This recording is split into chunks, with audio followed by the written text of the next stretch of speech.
जैसे माता पिता की गोद में एक बच्चा सुरक्षित है, ठीक वैसे ही। नमस्कार दोस्तों, मैं निधि सिंह द फैक्ट टाइम में आपका स्वागत करती हूं। जानेंगे आखिर क्या है डेरा सच्चा सौदा का सच। काफ़ी लोग हमारे साथ मीडिया के माध्यम से भी लोग जुड़े हैं और जो डेरा सच्चा सौदा जाते हैं और जो डेरा सच्चा सौदा के अंदर पढ़े हैं एम्प्लॉयज़ जो वहां पर काम करते हैं as a worker, as a social worker, सभी हमारे साथ लगातार जुड़ते हैं और कहते हैं एक ही बात कि डेरा सच्चा सौदा में सिर्फ मानवता भलाई के कार्य किए जाते थे। गुरुजी प्रेरित करते थे और भगवान जो है उनको उनके बदले में खुशियां देता था दूसरों की मदद करने में। इतना बड़ा प्रेरणा स्रोत गुरुजी बने हैं। आखिर इस निंदा का कारण क्या है? तो एक ऐसी ही महिला हमारे साथ जुड़ी हैं, जानते हैं कि कैसा रहा इनका जो सफ़र है डेरा सच्चा सौदा के साथ। नमस्कार मैम। नमस्कार जी। क्या नाम है आपका? रिंकू जसूजा। डेरा सच्चा सौदा से आपका जो जर्नी है, कब से जुड़े हो, कब से स्टार्ट? मैं करीब 9-10 साल की थी जब से मैंने नाम लिया हुआ है। आप इतने लंबे समय से डेरा सच्चा सौदा से जुड़े हो, क्या कभी आपने कुछ गलत होते हुए डेरा सच्चा सौदा? बिल्कुल नहीं। हम तो छुट्टियों में हालांकि 10 से 15 दिन सेवा करने वहीं रहते थे, रात को वहीं रुकते थे, ऐसा कुछ भी नहीं देखा। जो मस्ती, जो नशा, जो प्यार वहाँ मिलता है, कहीं और नहीं। मीडिया की बातों में कितनी सच्चाई है जो भी उन्होंने डेरा सच्चा सौदा के बारे में दिखाया सूत्रों के हवाले से? बिल्कुल भी सच्चाई नहीं मैम। डेरा सच्चा सौदा मानवता का घर है जहाँ पे हर इंसान को सच्चा रास्ता दिखाया जाता है। हालांकि एक सुख, एक आराम, एक सुकून जो मन को, जो आत्मा को चाहिए, वो डेरा में आके मिलता है। जो ये झूठी अफवाहें फैलाई जा रही हैं, ये बिल्कुल ही गलत हैं।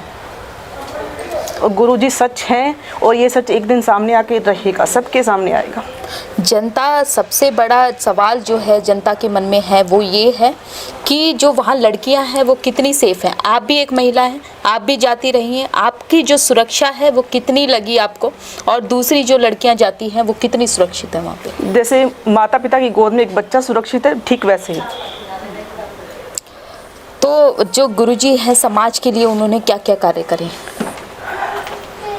अब गुरुजी की गुणगान करना तो सूरज को दीपक दिखाने के बराबर होगा। माफी चाहती हूँ।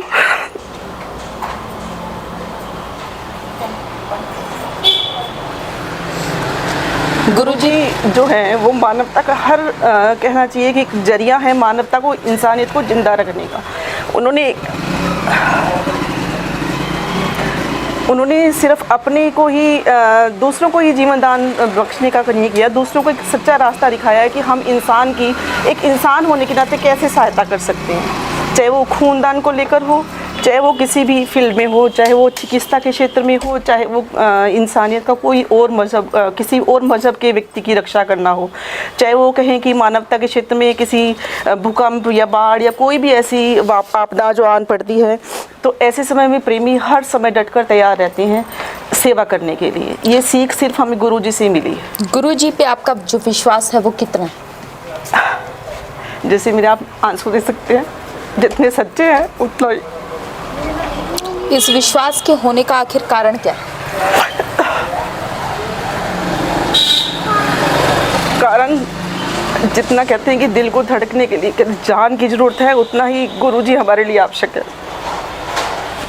सरकार से क्या अपील करना चाहोगे? मेरी यही अपील है कि वो सच को जाने, सच को पहचाने, किसी के बहकावे में ना आए और किसी झूठी अफवाह में ना रहें, और झूठे जो गिरोह में वो फंसे हुए हैं अपने फ़ायदे के लिए। मैं तो सिर्फ लीडर से भी यही कहूँगी, सब लोग अपना फ़ायदा चाहते हैं और उस झूठे बचावे से बाहर आए, क्योंकि जो उनका फ़ायदा है वो चंद रुपयों का, चंद चीज़ों का है। अगर वो चाहते हैं समाज के लिए कुछ भला हो, वास्तव में कुछ राह देना चाहते हैं, तो वो गुरुजी के लिए वास्तव में सोचें।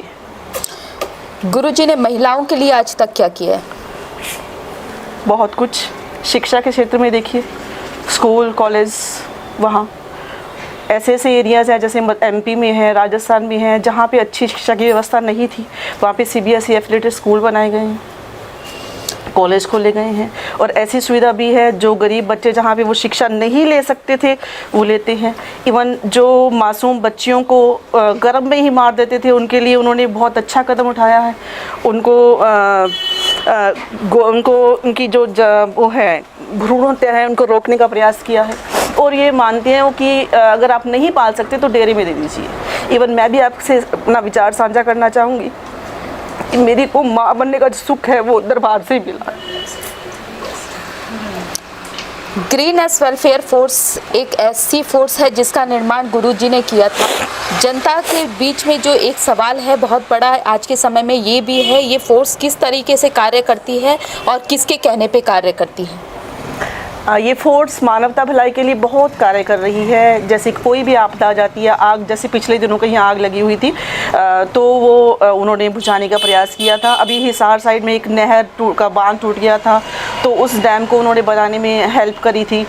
मतलब जो जानलेवा अपनी कहते हैं ना कि हथेली पे जान रख कर के जो काम करते हैं वो सिर्फ ग्रीन एस वेलफेयर फोर्स ही कर सकती है। और इनको ये प्रेरणा हमारे गुरुजी ही देते हैं। क्या वो ही सिखाते हैं कि हमारे ज़िंदगी में हमसे बढ़कर इंसानियत है। क्या इस फोर्स को किसी तरीके से तनख्वाह दी जाती है? बिल्कुल नहीं मैम, तनख्वाह नहीं है, लेकिन वास्तव में जो कुछ मिलता है वो कहने सुनने से परे है। आप उन लोगों को क्या संदेश देना चाहेंगे जो कि मीडिया के माध्यम से, मीडिया के सूत्रों के माध्यम से डेरा सच्चा सौदा को जानते हैं और लगातार उनके मन में जो धारणाएं हैं वो इस तरीके की हैं जो डेरा सच्चा सौदा की संस्था है वो अच्छी नहीं है? मैं यही कहना चाहूँगी उन सबको कि एक बार अवश्य आएँ, वो देखें। जब तक वो देखेंगे नहीं सच्चाई को हरगिज़ नहीं जान पाएंगे और कानों के कच्चे हरगिज़ ना बने। वो आए, खुद देखें, खुद संपर्क करें, खुद सच्चाई को पहचानने की कोशिश करें।